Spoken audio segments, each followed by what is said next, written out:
नमस्कार बच्चों आज मैं आपको गिरजा कुमार माथुर का लिखा हुआ छाया मत छूना जो क्षितिज कक्षा 10 से लिया गया है।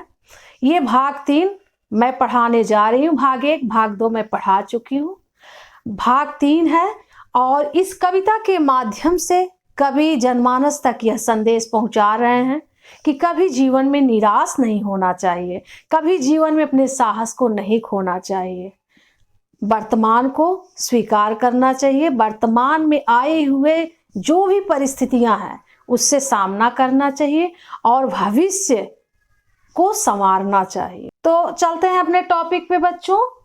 कवि इस कविता के माध्यम से ये कह रहे हैं कि हे मनुष्य, दुविधा हत साहस है, दिखता है पंथ नहीं। दुविधा हत का अर्थ होता है कि दुविधा में फंसे रहना और पंथ का अर्थ होता है रास्ता। हमने कुछ शब्दों को अंडरलाइन कर लिया है जो कठिन शब्द हैं और उसके अर्थ को बताते हुए मैं व्याख्या कर रही हूँ, ठीक है। तो कवि ये कह रहा है कि ये मनुष्य, जब भी कभी आपका साहस दुविधा में हो और कोई रास्ता नहीं दिखाई पड़ रहा हो तो आपको हारने की और हिम्मत हारने की, साहस खोने की कोई जरूरत नहीं है। देह सुखी हो पर मन के दुख का अंत नहीं। आगे देखिए कवि क्या कह रहा है कि मनुष्य के जीवन में सब कुछ है, वो भौतिक संसाधनों से परिपूर्ण है। देह सुखी अर्थात शारीरिक रूप से वो सुखमय है, सुखमय जीवन व्यतीत कर रहा है, उसको कोई कष्ट नहीं है। फिर भी मन के दुख का अंत नहीं, फिर भी मन में कष्ट रहता है, मन में एक तकलीफ रहती है। क्या? और कुछ पाने की उम्मीद और कुछ पाने की आकांक्षा से वो कष्ट में रहता है, क्योंकि उसके मन को संतुष्टि नहीं मिल रही है।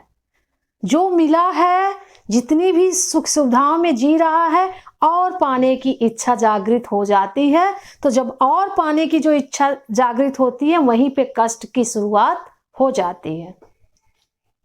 दुख है ना चांद खिला शरद रात आने पर। क्या हुआ?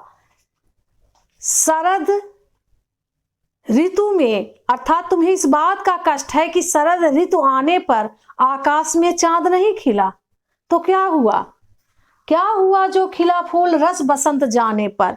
रस बसंत यानी बसंत ऋतु के आगमन पर सारे फूलों में रस आ जाते हैं, वो रसमय हो जाता है, खिल जाता है।